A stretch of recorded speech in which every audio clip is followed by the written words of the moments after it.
요새 각 학교마다 이 신입생 환영회를 하는데 제가 지난주에는 충남대학교, 오늘 오전에는 세종대학교 그 신입생들 상대로 강연을 했습니다. 지금 신입생이 출생 연도가 어떻게 되느냐고 물어보니까 1992년 전후입니다. 다 건강하고 아주 그 인상들도 다 좋습니다. 다만 우리하고 이야기할 때는 이게 두 가지 문제가 좀 있죠. 장벽이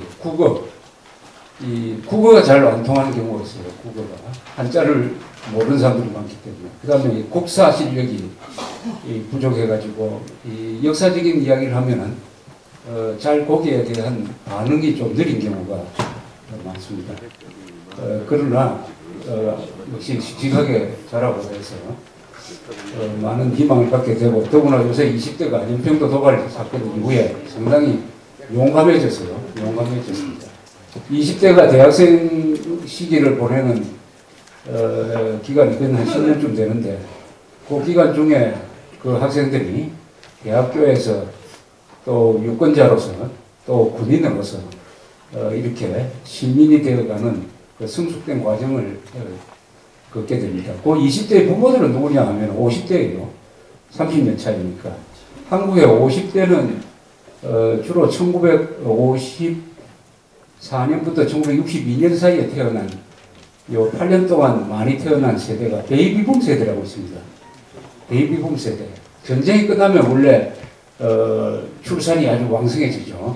미국에서는 베이비붐 세대가 45년 이후에 있었고, 우리는 전쟁이 끝난 54년 이후 62년 사이에 출생한 학생들이 너무 많아가지고 이 계층이 사회로 유입될 때마다 한국 사회에서 포화 현상이 일어났습니다. 학교로 들어올 때는 산부 수업까지 했지 않습니까? 콩나물 시루. 그때 한학급이 한 70명 됐는데 요새 한학급이 한 20-30명밖에 안 된다고 해요. 그리고 대학교 들어갈 때는 또 대학의 정원이 팽창하고 한 학급에 300명, 400명이 모이고, 또 이 세력이 사회로 진출하면서 큰 변화를 일으킨 게 1980년대에 민주화 혁명이죠. 민주화 혁명. 의 주도 세력이 이 사람들이었습니다. 또 선거 때마다 큰 영향을 끼치더니 어느덧 나이가 들어가지고 이제 50대가 됐어요. 이 50대가 한국 사회에 사실은 실력자가 됐습니다. 이 50대의 아들이 지금 20대예요. 아들, 딸이. 그래서 이 50대와 20대가 잘만 하면은 중간에 있는 이 좌경물이 좀 든 이 소위 386 세대를 좀 이렇게 순화시킬 수 있지 않을까 하는 그런 생각을 하고 있습니다. 여기 오면은 항상 그 20대, 10대보다도 여러분들이 주는 그 집단적인 느낌이 더 젊다는 느낌이 듭니다. 젊다는 느낌. 이 청춘이라는 유명한 시를 쓴 사람이 있습니다. 사무엘 울만이라는 사람이 쓴 시가 있는데, 여기에 이런 대목이 있어요. 청춘이란 두려움을 물리치는 용기, 안이함을 뿌리치는 모험심, 그 탁월한 정신력을 뜻하나니 때로는 20살 청년보다 60살 노인이 더 청춘일 수 있네. 누구나 세월만으로 늙어가지 않고 이상을 잃어버릴 때 늙어가나니 영감이 끊기고 정신이 냉소의 눈에 덮이고 비탄의 얼음에 갇힐 때 그대는 20살이라도 늙은이가 되는. 그러나 머리를 높이 들고 희망의 물결을 붙잡는 한 그대는 80살이어도 늘 푸른 청춘입니다. 여기서 주장하는 게 사람의 나이보다도 얼마나 정신이 순진하냐, 호기심이 많으냐, 사물을 있는 그대로 보는 심플한 자세를 갖고 있느냐 하는 그런 걸 가지고 나이를 따진다는 이야기 같습니다. 그런 점에서 우리 이 현대사 강좌에 오시는 분들이야말로 나이에 관계없이 가장 젊은 분들이 아닌가 그렇게 생각합니다. 이 나이를 가지고 계속 따지니까 그 나이를 가지고 상대방을 압도한 분 한 분이 있죠. 레이건입니다. 레이건 탄생 100주년 행사가 최근 있었습니다. 레이건이라는 사람은 70살이 넘어서 대통령이 되어가지고 퇴임하면서 1989년 초에 퇴임을 했고 바로 그 해에 동구 공산권이 붕괴되는 역사적 대변혁을 겪었습니다. 그걸 보고 나서 사람들이 레이건의 대소 전략 때문에 동구 공산권이 무너졌다 이렇게 평가를 하기 시작을 했습니다. 그런데 이 사람 재임 중에는 항상 나이 가지고 시비를 붙는 사람들이 많았어요. 그래서 이 사람이 75세 생일 때 기자들한테 이런 이야기를 했습니다. 여러분 화씨 75도가 섭씨로 몇 도인지 아느냐고. 그게 25도입니다. 25도. 그래 그것만 기억해달라고. 제가 올 1945년인데 섭씨로 계산을 하니까 19살.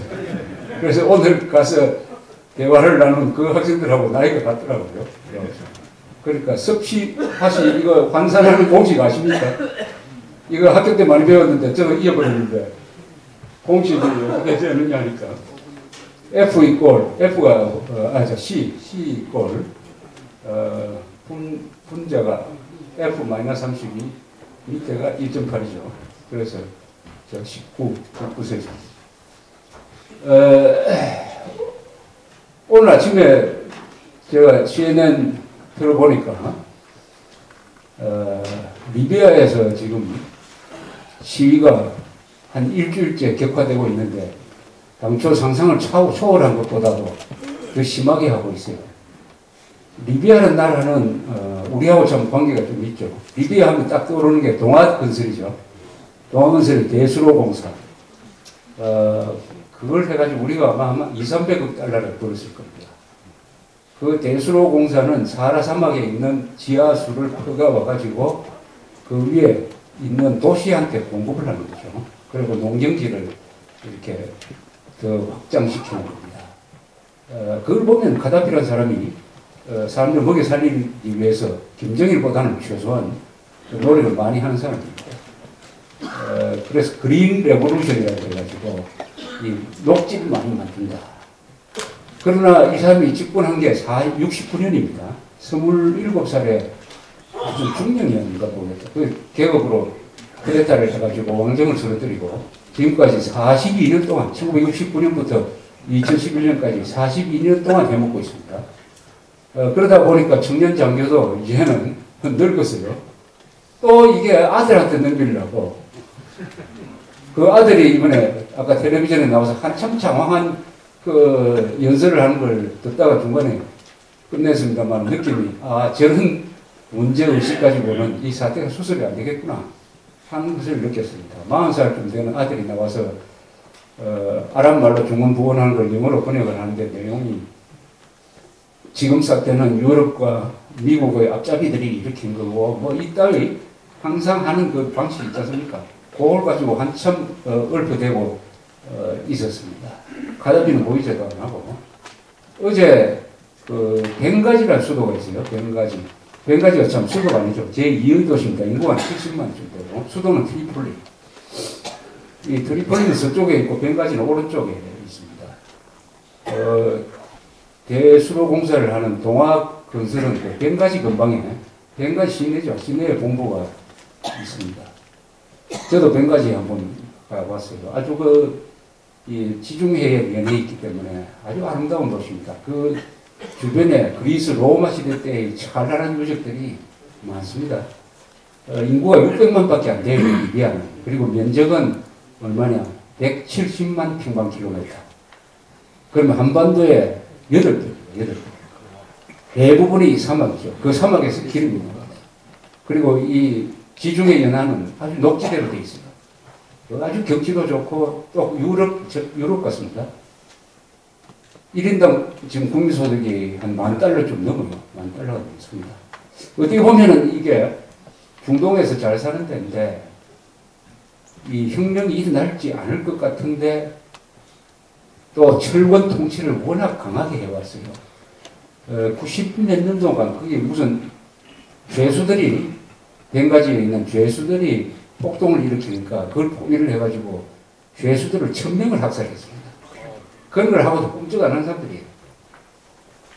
그러나 최근 일주일 동안의 시위가 확산되는 과정을 보니까 이게 세상이 달라졌다는 것을 알게 되었습니다. 뭐냐? 아무리 통제를 해도 핸드폰은 한 70, 80%가 다 가지고 있어요. 이 통신망 때문에 차단할 수가 없는 거예요. 인터넷은 차단할 수 있지만 전화는 차단하면 이 국정이 무너지니까 국가가 운영이 안 되니까. 그래서 시위를 하는데 벵가지에서 주로 하고 있습니다. 제일 처음에 발포를 해서 몇 사람 죽었어요.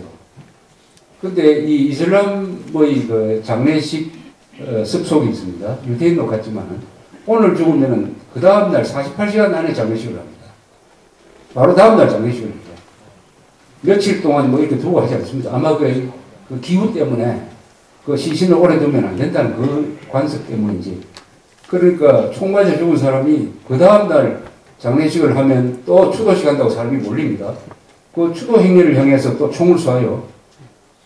그 사람들 죽은 사람은 또 다음날 또 장례식을 해요. 그러면 추모 행렬이 더 많이 모여요. 이런 식으로 한 눈처럼 부풀려가지고 와가지고 어제 장례식을 하는데 벵가지에서 수십만 명이 모였어요. 또 70만. 진압 방식도 아주 이게 원시적이죠. 헬리콥터로 그냥 기총소사를 하고 기관총으로 쏘고 특수부대를 불러들이고 또 용병 같은 사람들을 불러들여가지고 하는데 어제만 한 200명 죽었다는 소리 있습니다. 아무 확인이 안 됩니다. 그런데 벵가지에서는 어제 이 시민들이 용감하게 싸웠어요. 맨몸으로 하다가 나중에는 경찰을 습격해가지고 소총을 나중에는 대포 차에다가 그냥 TNT를 실어가지고 병영으로 돌진하고 나중에는 탱크까지 압수를 해가지고 탱크 지금 한참 몰고 다니면서 거기 있는 병영을 공격을 하는데 군인들이 상당수가 또 시민들한테 합세를 하고 있어요. 군인들이. 이 리비아라는 나라는 부족입니다. 부족 국가예요. 여러 부족이 합쳐서 국가를 이루고 있는데 이 동쪽에 있는 부족들이 가다피에 대해서 감정이 안 좋은 사람들이에요. 그러니까 그 부족들이 군인이더라고 하더라도 같은 부족을 향해서 총을 쏘는 데는 한계가 있는 것 같아요. 그래서 벵가지는 사실은 지금 시위대가 장악을 하고 있습니다. 문제는 트리폴리로 이게 옮겨 붙어야 되는데 트리폴리에도 어젯밤에 시위가 일어났다고 합니다.